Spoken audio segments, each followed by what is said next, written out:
This is a very different video. As you can see, the title is called Surrendered. My healing journey beyond the collapse. Over the past since April, I've had some sort of spiritual awakening / mental breakdown that was spurred on by me taking Manjaro. I took Manjaro back in October. It's touted as this miracle drug, and granted, I've lost lots of weight and now been able to maintain it a lot more healthily. But back in April, I'd kind of reached the maximum dose and decided then to stop taking it. I didn't realize you had to taper off of it the same way you needed to taper on it.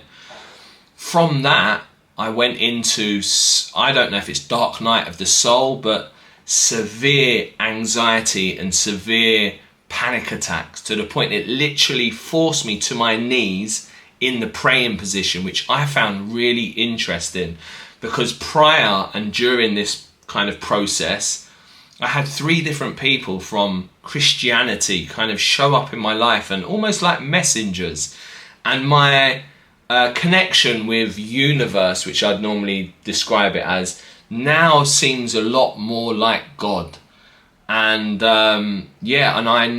it's completely kind of revolutionized my relationship with this all-knowing, all-loving energy field, to the point that I'm now having to, it's teaching me to surrender. I went through panic attacks. I ended up in hospital. I got labeled with psychosis. There was 8 days of no sleep. The first time they medicated me, I then was told to go back on the Manjaro to come off of it. As soon as I did that, I went straight back into panic. I straight back into the same place. This time they didn't medicate me, and I was being passed between 2 different boroughs, mental health crisis teams, to the point that I turned up at both of them. They both couldn't help me because my doctor is registered in one borough, my housing is registered in another, and I honestly went to the train station to take my life. And out of defiance, I wanted to let somebody know, you have failed me. So I called 111 and explained them, I've done everything that you've asked me to.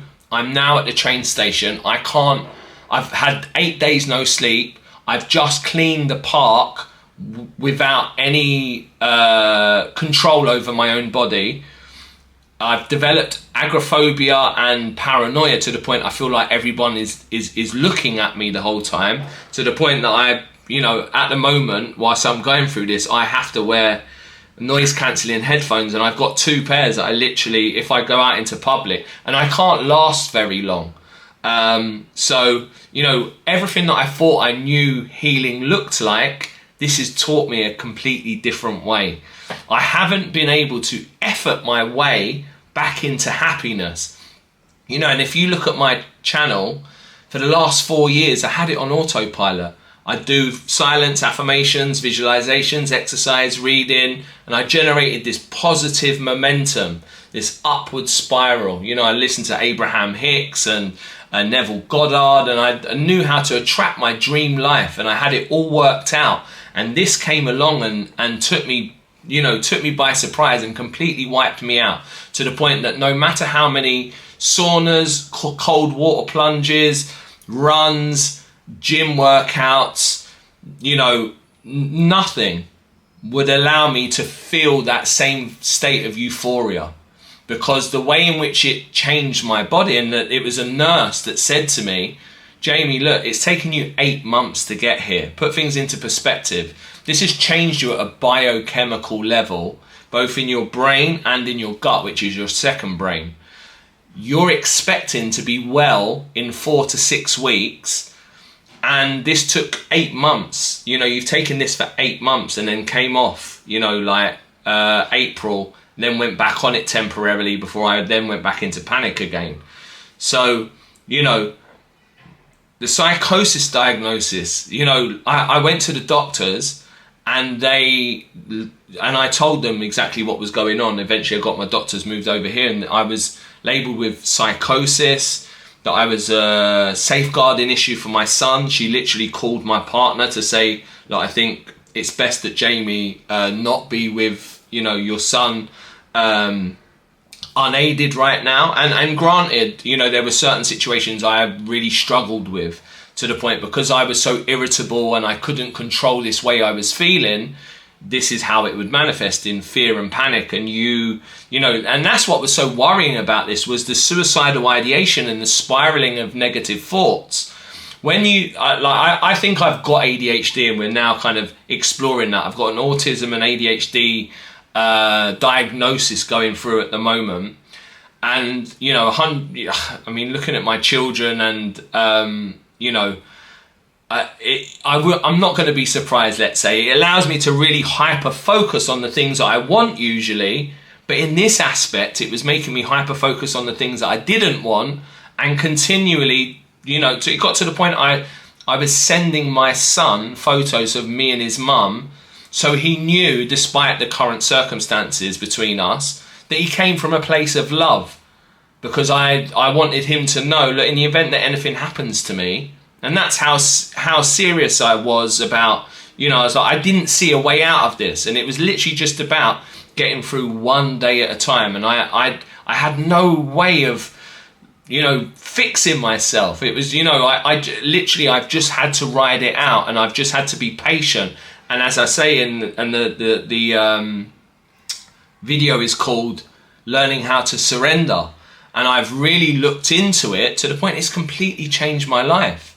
You know, normally I've had to effort my way into things. It's all about taking action, where this has been just allowing things to come, you know, and let them affect you how they normally would. And then you relax, re-intend, and then release. And then it's been like, wow, you know, like, this is a completely different way of doing things. Hence why I wanted to come on and share this, because I've kind of learned of a different way of coping. Instead of me, you know, acting from a place of fear, and as I wasn't able to operate as I normally would, that's what I started to do. I started to take massive action. But because my, you know, my internal state reflects your external reality, because my internal state was fried, I wasn't able to, you know, attract anybody, because I was coming from a frenetic energy,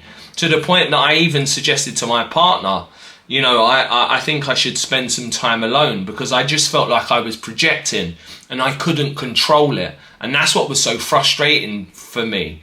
And the whole thing that this has taught me is having to let go of control and giving it back to God, infinite intelligence, the universe, whatever you call it, and learning how to deal with it in a different way, of being patient, of, you know, taking one step at a time and just taking your moments. And this is part of it. You know, I was like, you know, I need to kind of tell my story of, you know, it's not all sunrises, and it's not all, you know, luxurious holidays and flying first class and going left on the aeroplane and buying Gucci. I'm also going through this, and it's really important that I tell this story, because I've got no doubt that, you know, it's some kind of spiritual awakening. It felt like some kind of dark night of the soul, you know, from the stuff that I've looked into. And it's just been the complete collapse of my identity. I'm now like, okay, that's who I was. That kind of seems meaningless now. It's not, I'm not excited about that anymore. Who am I beyond this? And I'm still trying to work that out.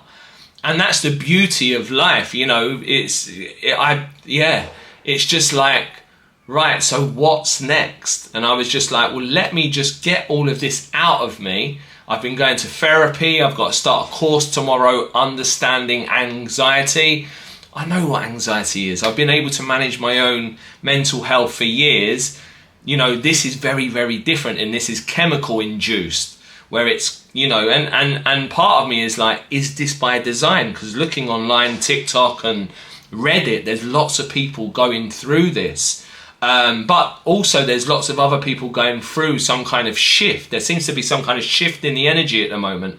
And maybe, you know, if you're going through something similar, you know, drop your comments in the box below, and I'll reach out, because I've been kind of documenting not only my collapse but also my healing journey on TikTok, and I will be back on Instagram at some point as well. But surrender isn't final, you know, and failure isn't final. You know, this is just pushing me into the next phase of my life. It's like, okay, this is who you were, but we've got bigger plans for you. You know, I've got no doubt that this is being sent by God. And as I say, it forced me into the kneeling position, and all of these messengers came into my life. And then, you know, from this, I've been able to also come off of painkillers, because that's what ayahuasca showed me. And that's where I met God, this all-knowing, all-loving energy field. It's like, you're subscribing to this. You're subscribing to these programs. So I was like, you know, wanting to get off of all medication whatsoever. So that was the first thing I did. And I've been able to get off of tramadol, which I've taken, you know, since 2016, when I first developed sciatica. So I'd become dependent on that, kind of dampening my emotions. And so I, you know, out of that, I'm now trying to come off of the anti-anxiety medication, and that has been a struggle. I managed my first sleep on Saturday because I was back in my own bed from being back from the hospital. And they've been great. They check in with me every 2 to 3 days. I have to also go there from time to time. And I'm actually off down to the coast tomorrow.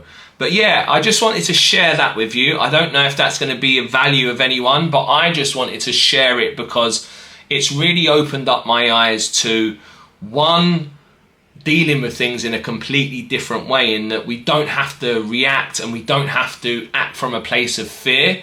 We can allow that fear to subside, and then when we feel more capable, and then we can act. And then what you'll find is that the things that you were worrying about don't materialize at all, which is really important when you're going through something like this.